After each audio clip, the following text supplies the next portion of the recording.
You'll have to forgive both the toad in my throat and my general unkempt appearance. I had what I believe was a little touch of a cold that, after flying to Phoenix for a couple of days, has turned into something much, much more sinister. This is the end of week 5 for the attic remodel. There's been a lot of accomplishments this week. A couple of setbacks, but a lot of accomplishments. So the truss walls are in on either side. We have some more walls in. All of the decking is completely done. Now you will see here, there's no window in. There's no window in because it's been raining for the last 8 days in Seattle.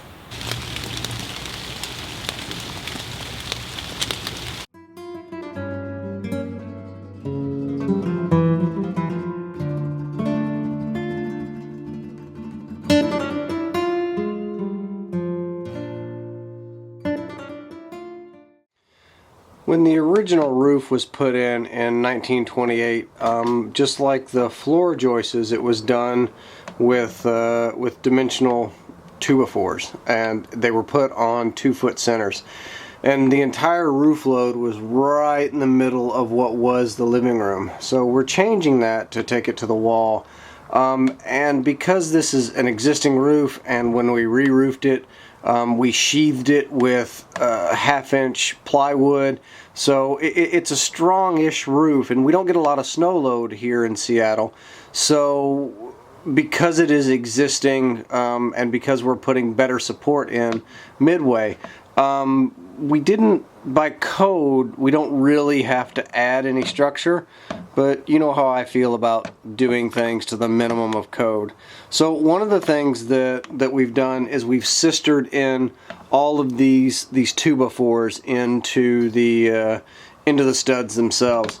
Actually not studs, sorry, rafters. We have the 2x4s. Now they are glued and screwed, and they're actually screwed every 6 inches. They're from both sides, with construction adhesive on these. Now we could have done was come down 6 inches, and that would have given us a little more room for a little more insulation, but it would have taken away from the available head height here in the attic. And so with the blessing, all incense and smoke and everything of the city, we left it at 2x4, and we're going to come in with 1-inch strips to move where we're going to put the insulation, and we're going to put in rigid insulation with those 1-inch strips. It'll move it away from the roof itself and allow the roof to still breathe because it's a cold roof, but still give us insulation here in the ceiling. This is going to be the soffit, kind of where the can lights are going to go.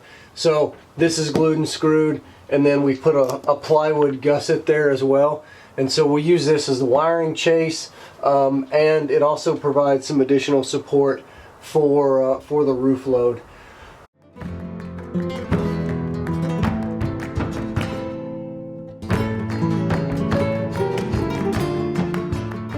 So the primary reason for no work on Wednesday was lack of material. That material specifically being plywood for the subfloor. Now we had a whole bundle of plywood, but it was scant face. Now there's two types of tongue and groove plywood that you can order. There's full face, which is 48 inches, and scant face, which is 47 point stupid. As the attic, the new joists were built on 16s and 2-foot. Scant face wouldn't land on any of the new joists, which caused a little bit of a problem. So we lost a day, but the lumber shop made good and took the scant face back and delivered full face sheets of 3/4 inch tongue and groove, and that's what you see here.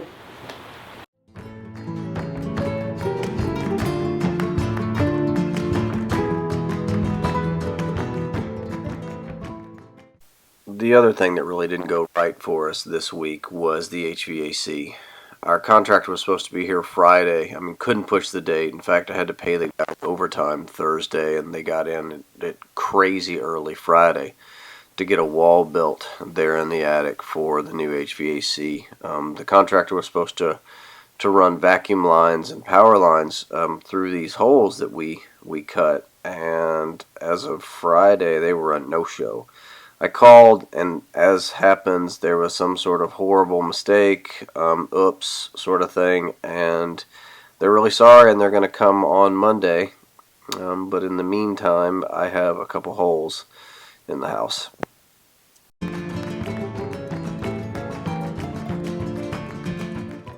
So this is the view that you most often see of the attic. Let's take a quick tour of everything that we've had done.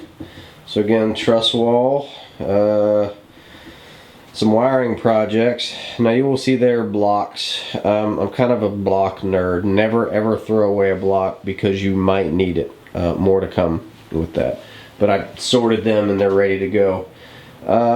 Some more, or some of the boxes for plugs. That will be off-season storage, and you can see the door is ready to go in there. We have one of the three-way switches on the wall there by the window that will hopefully go in on Tuesday. Hopefully. You have a closet there. Everything's framed. I have to build a door for it. Though there is another access door there for the other side of the crawl space. A little bit more to do there on that truss wall, as you can see here. And then, what are those blocks? I believe those are. They're sheetrock blocks. Again, don't throw away blocks. After drugging myself with lots and lots of vitamin C, some Dayquil, and some ibuprofen, my next project is to run some of the Romex, some of the Cat 6 cable, and the coax cable that we're putting up here. I also need to finish the sheetrock blocks, just so that we can get prepared for the insulation that's going to come in this next week.